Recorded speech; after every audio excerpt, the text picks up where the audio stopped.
How do you honor a man who's been a part of Toastmasters for 40 years and to many considered a giant in the speaking organization?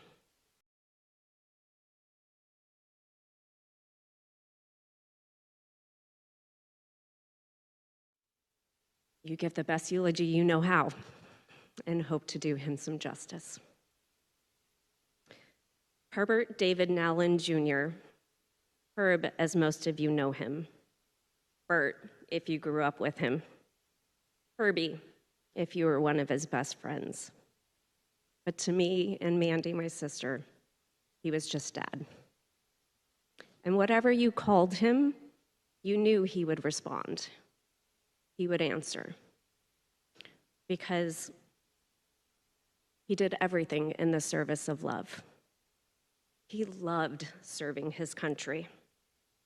He knew early on that he wanted to serve in the Navy just like his dad, his namesake. And so when he went to Rice University in 1960, he signed up for ROTC. 4 years later, he graduated and became active duty, flying planes for the Navy and earning the rank of junior lieutenant. When he was on active duty, he flew reconnaissance planes on the A-5 Vigilante, taking off and landing on the aircraft carrier, the USS Ranger. And even when he was in law school, he continued to serve in the reserves, totaling 11 years of devotion to the Navy. In his official request for discharge, he stated, "It is with regret that I sever relations with an organization that I have such admiration and loyalty for." He demonstrated that admiration and loyalty for decades to come. And while he didn't share too many stories about being in the Vietnam War, there were a few lighthearted anecdotes he did share. Like he learned that pure oxygen in the cockpit was a really good remedy for a hangover. But most of his devotion was demonstrated through his actions, displaying the flag every time outside the house on every designated holiday, like you can see in the picture. And anytime he went outside, he had his USS Ranger hat on and those aviator glasses. And watching Top Gun time and time again on that VHS, yes, the VHS cassettes, it was his favorite movie. And to be honest, the beach volleyball scene made it my favorite too. But what he did share about the Vietnam War was that he was responsible for capturing critical recon information on enemy targets, both before and after a strike target. Flying Mach 2, twice the speed of sound, he captured those photos, all without any ammunition, only his quick thinking and expert maneuvering to keep him from being shot down. I didn't fully appreciate how dangerous it was until just recently. I found out that during the war, they lost the most aircraft was his A-5 Vigilante out of any other plane during that entire war, losing 18 planes and some of the brave pilots. On one of his many commendations, the Vice Admiral actually called out Dad's actions specifically, saying it was his courage and devotion to duty in the face of hazardous flying conditions that were in keeping with the highest traditions of the United States Naval Service. Thinking back, I had just a glimpse of that danger when he wrote a speech about the men he knew that were the names on the Vietnam Wall in Washington, D.C., the fellow squadron brothers that he lost.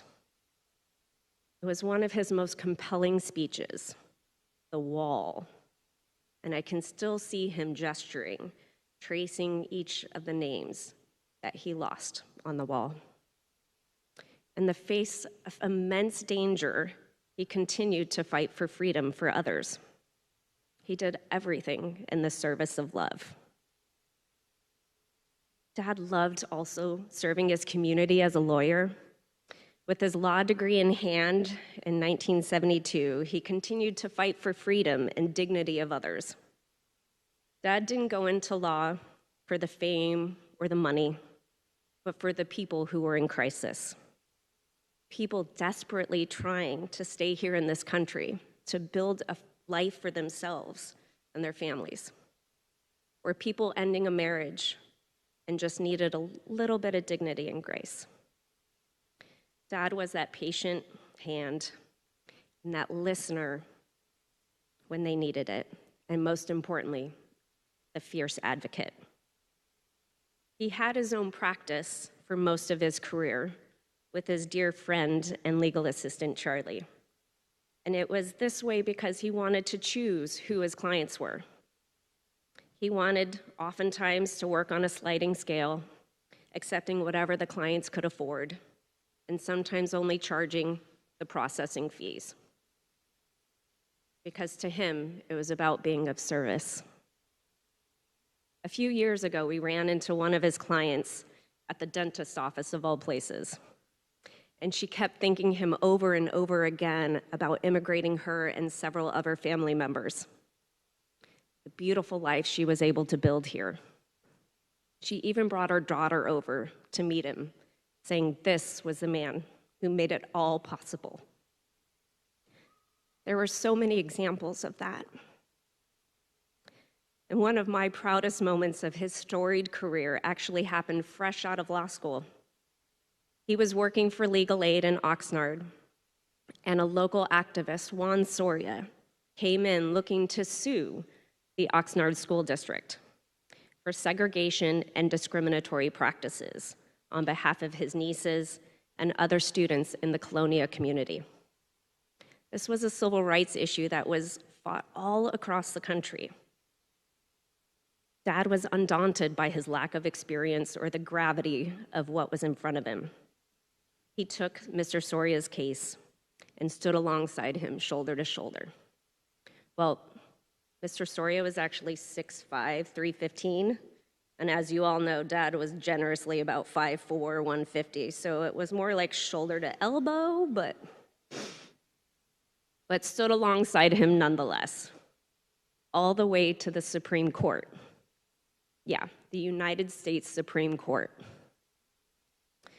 He wrote the written arguments and submitted them, and the Supreme Court actually declined to hear the case, which ultimately upheld the lower court's ruling in favor of Mr. Soria and forcing the school district to integrate. Dad and Mr. Soria won, but more importantly, the children of Oxnard won. He was so proud to have served his community in that way. He did everything in the service of love. Dad also loved serving his beloved Toastmasters, as many are here today. He joined the organization in '76 to improve his litigation techniques and sway the judges. And it was in this community that he found his people, a global family. He enjoyed spending time with his best friends, Jim Sullivan and Don Inch, and many others who became part of that chosen family. He quickly rose up the ranks, inspiring and mentoring members to cultivate their voices and their leadership styles. He drove up and down the California coast and even all the way to Milwaukee once in Don's infamous orange Pinto, speaking to anyone about the powers of Toastmasters. He was so inspired himself that he ran for international director. I was only 6. Mandy was in a stroller. I can't imagine how challenging it was to serve in that role as a young father, and how patient my mother must have been. Dad's proudest moment as director was the opportunity to recognize his fellow Toastmasters who were prisoners of war in Vietnam at the Hilton Hanoi camp. These brave men were running secret Toastmaster meetings during their capture, risking their lives. And in '86, Dad personally co-presented one of those POWs a copy of the official club charter, He was so honored to recognize his fellow brethren for their tremendous courage and the bond they had about the power of Toastmasters. But his service to Toastmasters didn't stop in '86.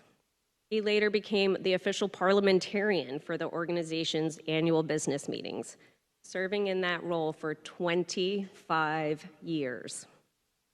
He's probably best known for that role because he would sit next to the organization's president year after year when elections were held and decisions were made.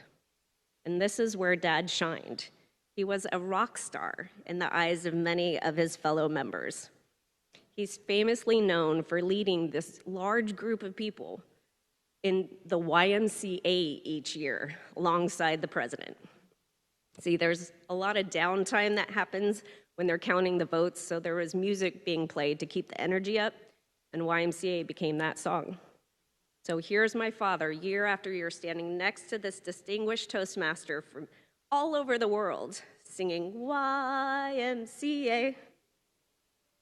It was unreal. It was a side of my dad that Mandy and I didn't get to see very often. People would tell us, "Oh, your dad is so fun, he's so hilarious."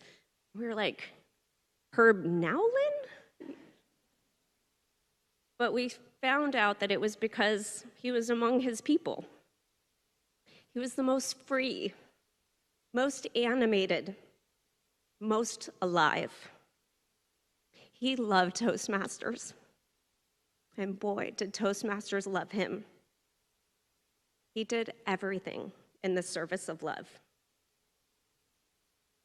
But he loved his family most. My parents were set up between friends as their first date. Dad was looking for a tutor to teach him Spanish so he could better communicate with his clients. And Mom was single and fluent in Spanish. So the tutoring began, but I'm guessing that it transitioned quickly into dating because Dad's Spanish was not good. No bueno. Despite being very different people, though, they fit perfectly together. He was the early bird that was productive at 6 a.m., and she liked to sleep in and take her time in the morning. He was reserved and introverted.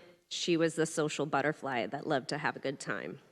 And when they traveled, he would map out the fastest, most efficient way to their destination. And Mom wanted to take all the detours and stop on the excursions. But we saw the love and patience they generously gave to each other when their styles clashed. They balanced each other out so beautifully. And while we saw his love for Mom in the everyday moments, there's one that stands out. Back in 2010, Mom ended up in the hospital in San Diego with a severely infected gallbladder that actually shut down major organs and turned into sepsis. She spent a month in the hospital recovering, and Dad never left her side. He was there every minute of visiting hours, taking notes from doctors and nurses and tending to her needs.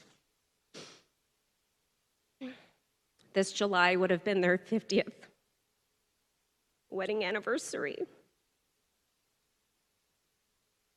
And even though he was stuck in bed, he was already planning a big party, eager to invite his family from Texas and Louisiana, and then later decided we should keep it small, reduce any overwhelm or confusion for Mom and her Alzheimer's. He was taking care of her until the very end. Dad took care of Mandy and me too. We had our morning and night routines that, looking back, were filled with such love and care. When we were little, he tucked us into bed and read us stories and sung a special daddy-daughter song. You are my sunshine, my only sunshine. When we were older, he taught us to drive like a pilot, just flying low. If you ever drove with him, you know. He also helped us with our homework, proofreading all our papers, making sure we wrote and spoke with proper English. He even corrected us at the dinner table It's not if I was, it's if I were. You need to use the pluperfect tense for the conditional if. Back then, we would roll our eyes, but it did stick. Because Mandy even corrects me now, saying it's not less minutes, it's fewer minutes. He also loved volunteering for Mandy's soccer teams. First it was refereeing, but then quickly he took on being president of her newly established soccer club. He was such a devoted soccer dad and loved to see us out on the field. His biggest goal was actually to raise independent women. I think he may have succeeded in that part. He loved that we ventured out on our own for college and traveled. Mandy especially inherited his love for travel. He knew that this was the way we would figure out who we were and better understand the world around us. There were some downsides, though, to having independent daughters, like when we got tattoos, or when skydiving, jumping out of perfectly good airplanes. But he was immensely proud of both of us and so grateful that we were there for the last few years. With the help of Dewan and Chris, his caregivers, we were able to keep him as independent as possible. He was a serious man for many, but he also had a venturous and fun side, just a dash of mischief. It may not have been skydiving level, but he did hike from San Francisco all the way to Denver, 1,200 miles after finishing law school. He loved to tell that story to the physical therapist that would come help him regain his strength to walk after all his falls. He wanted them to know that his body was once strong, and he was determined to regain that strength. This determination was evident even as a child, though. As a kid, he loved bananas, but his family couldn't really afford them. But he knew his neighbors down the street did. So he would walk down the country road and knock on his neighbor's door asking for a banana. I don't know if it was because he was so bold or cute, but they gave him one every time. And today he still loved bananas. He would actually have to hide them from him so he wouldn't eat them all in the middle of the night. He was smart and sneaky in his determination. He convinced one of his caregivers, not Dewan or Chris, to take him to the car dealership. He had nearly leased a Lexus before Mom arrived and intervened. He snuck out of the house countless times, total escape artist. One time in particular, he escaped out the backyard by throwing a chair over the gate, grabbing a ladder, climbing over the ladder, and took off. We caught him about a mile down the road. We asked where was he headed? To the post office to get a P.O. box.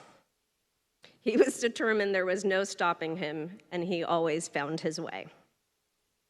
He made it happen when he was on a mission flying to get that target shot in Vietnam, when he was fighting for his clients to stay in the country, inspiring Toastmasters presidents to dance the YMCA, and driving to countless soccer games to watch his girls play. Thank you, Dad, for all that you did and gave to us and the world. Thank you for your service of love. Your ripple effect is immeasurable, and you have absolutely earned the right to rest. As you shared with me heading to college, vaya con Dios, go with God. So I share to you now, vaya con Dios, papi, vaya con Dios.